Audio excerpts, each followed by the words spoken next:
The power of the pause.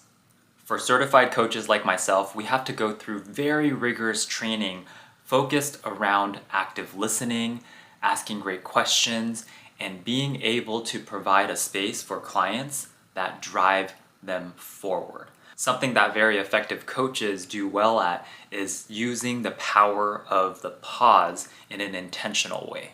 And this can apply to everyone, whether you work in a professional or corporate setting, or you work in a retail space where you interact with customers all the time. The power of the pause is something you can have in your back pocket and you can use in a very intentional way during the right setting. So for example, if you're wanting to negotiate higher pay or you want to get a promotion, using the power of the pause is very, very critical, because typically what people tend to do is they feel pretty uncomfortable about talking about asking for a promotion or talking about their pay with their managers. So what that looks like usually is something like, well, I wanted to talk about my pay and see if maybe there's a chance that we can increase it a little bit, because I've been putting in a lot of work and I took on a lot of new responsibilities over the past few months.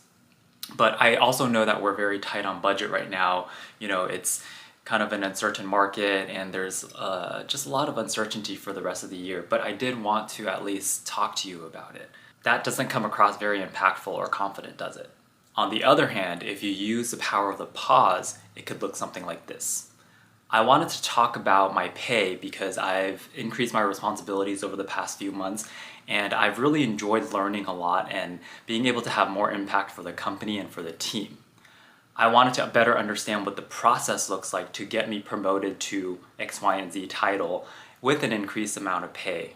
Could you share more of your thoughts around this topic? And then you pause.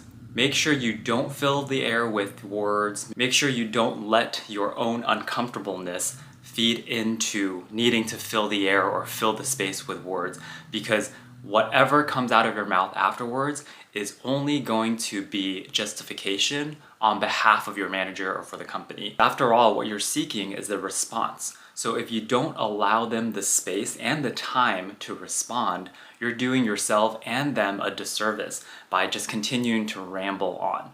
So using the power of the pause in that instance can be very, very powerful and effective to allow the person to then respond to what you just shared. The longest pause that I have ever done during a real client session is 20 seconds.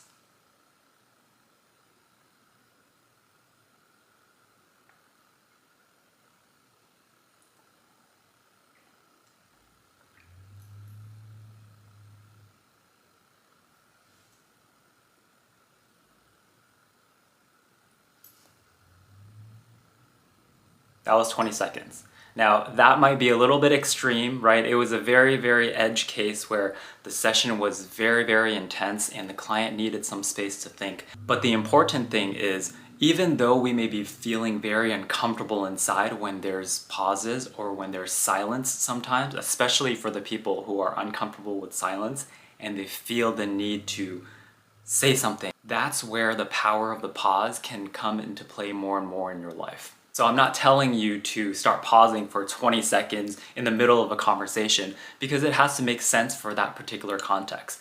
But just remember that pausing, even just for a few seconds, like that was 3 seconds, it really, really helps move conversations forward, and it allows people to have the space that they need to process the information, because communicating is all about sharing information and data with one another.